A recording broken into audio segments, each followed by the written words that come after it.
Radio is an intimate storytelling medium, and when it bonds with one of the finest storytellers of our times, the result is sheer magic. During these times of social distancing, All India Radio hopes to bring you some comfort, some connection, with an exclusive story reading series, Bonding over the Radio. Coming up is the pick of the day, voiced by the author Ruskin Bond himself. The title of the story is Remember this day.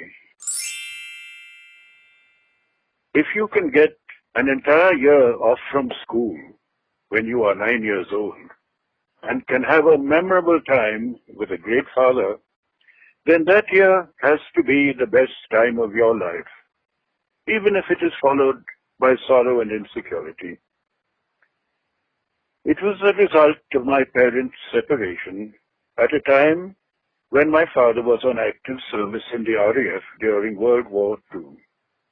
He managed to keep me with him for a summer and winter at various locations in New Delhi, Haley Road, Atul Grove Lane, Scindia House, in apartments he had rented, as he was not permitted to keep a child in the quarters assigned to active personnel. This arrangement suited me perfectly, and I had a wonderful year in Delhi, going to the cinema, quaffing milkshakes, helping my father with his stamp collection.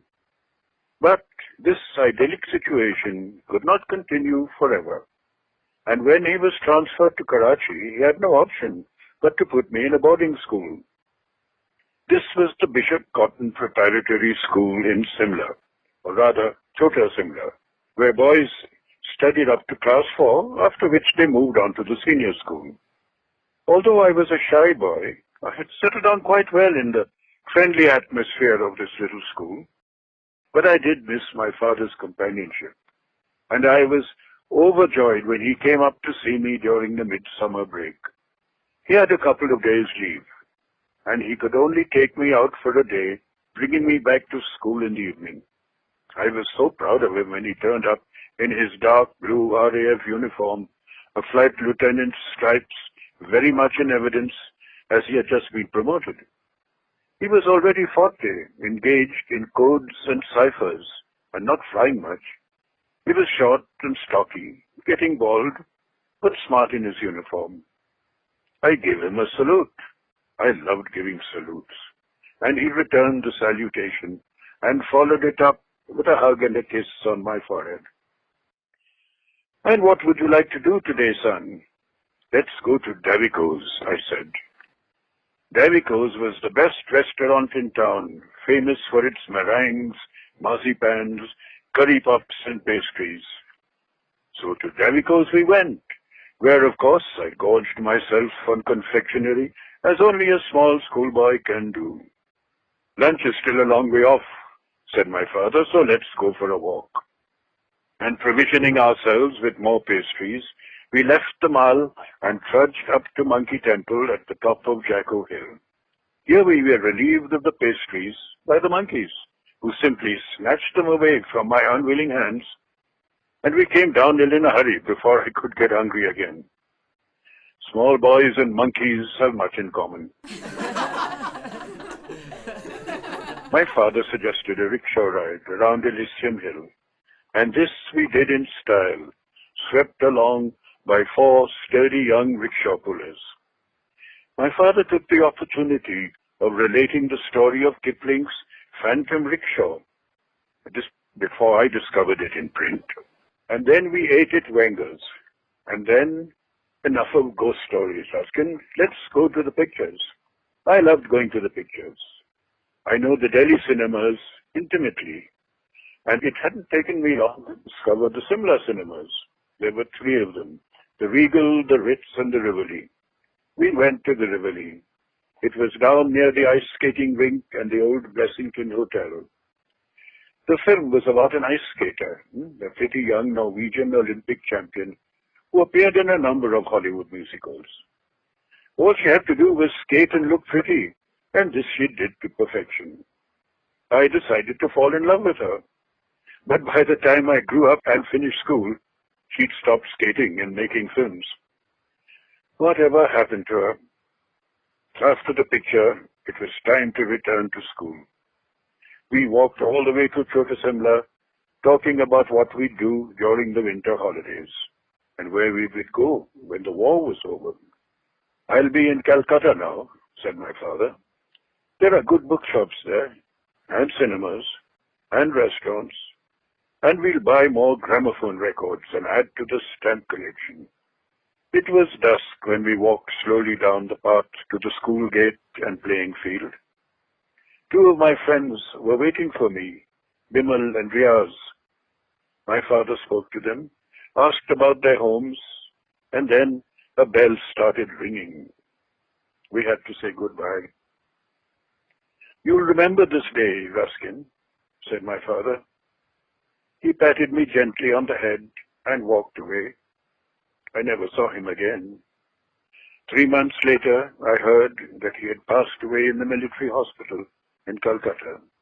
I dream of him sometimes, and in my dream, he is always the same, caring for me and leading me by the hand along old familiar roads.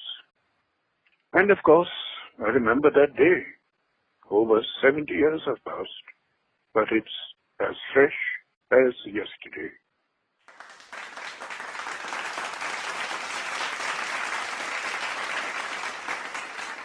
Can I just ask you a couple of questions, sir? Yes.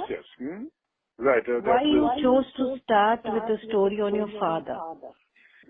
Yes, I'd love to, because my father had a great influence on me when I was a boy. Unfortunately, I lost him when I was 10, and he died rather prematurely. But I spent a lot of time with him, and he was a wonderful father. He used to take me for long walks around Delhi and to the old monuments, tell me stories about them, give me the history. So I used to learn history from him, as well as English, because he'd give me books to read. Although I lost him at a very early age, it had a very strong influence, I think, on my development. Mm-hmm. And remember this day is a little vignette about his last visit to me when I was at boarding school. But I've also written about him in other stories and in a book called Looking for the Rainbow. And I remember, sir, a story about your father's trees growing in Dera. Oh, that's right. On a visit to Dehradun, it was during the monsoon, and there was this little island in the riverbed, and it was very bare, and so we planted a few trees there. And when I came back years later, after returning from England, they'd grown quite big, and some they were flowering trees too. So it was a moving experience. And this story was in the collection that got you the Sahitya Academy Award, if I'm not wrong? Yes, that's true. I forget the year now. It was quite, 20 years back or more. And the collection was Our Trees or My Father's Trees. Our Trees Still Grow in Dehra. Yes, right. Our Trees Still Grow in Dehra. And it's still in print, that book, as indeed all my books are. And all my stories, old ones, new ones, they're still around. And of course, I keep writing. I hope you'll keep reading to us too. Yeah, oh, certainly. Well, I'm sure the young listeners are lapping this all up. Sir, what about your memories of being told a story or read a story? Well, I learned to read very young, and I was fond of reading, so I don't recall much that I was being told stories. Of course, I would get a lot of information, say, from my father. Like, he collected postage stamps. He had a wonderful collection. So he would tell me the stories behind the stamps, if it was a stamp from New Zealand or Newfoundland or the Canary Islands or Solomon Islands, and he'd tell me something about those places. So in a way, I was learning geography too. So there were stories behind the stamps. So in that way, I was told stories. Otherwise, I read them from an early age. I was a great reader. Mm-hmm. One last question from a young listener. Yes. He wants to know, how much time do you give to writing every day? Oh, how much time I give? Yes. Well, it can vary, but I try to do something every morning. Not so much from the point of view of time, but, a sort of 500 words or 600 words, and that takes, say, 2 or 3 pages of a writing pad. If I want to do more, I'll do more. And if I'm feeling very lazy, I might not do it at all. But normally, I'm quite regular. And have been for, 70 years now since I started writing. Lovely talking to you, sir. Looking forward to tomorrow's story. Good. Will it be a funny one? Yes, if you like. We all look forward, sir. Thank you so much. Thank you. Thank you. That was storyteller par excellence, Ruskin Bond, reading his hand-picked story of the day in our exclusive series, Bonding over the Radio.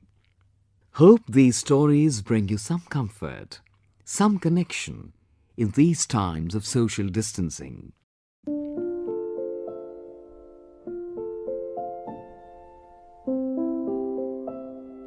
Ruskin Bond needs no introduction.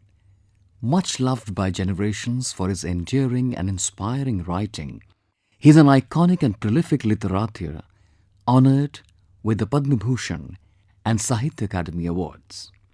Some of his works that have been adapted for film and television series include Junoon, Susanna's 7 Husbands, Saat Khoon Maaf, The Blue Umbrella, and Ek Tha Rusty.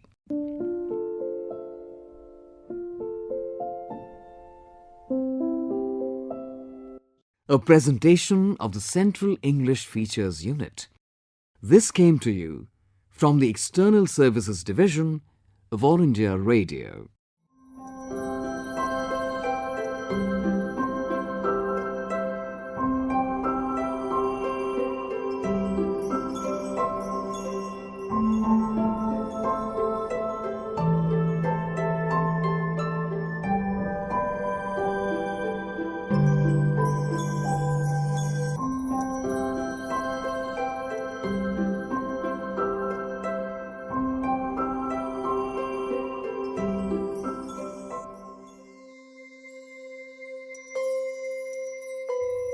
Up in the hills of Missouri, it is quiet. In these days, very quiet. So what is our favourite storyteller, Ruskin Bond, doing in these times of lockdown?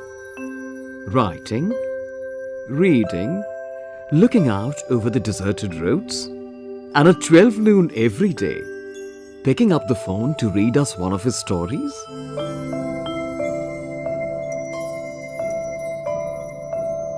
All India Radio is happy to bring you a selection of enduring and endearing tales read by the eminent author Ruskin Bond himself.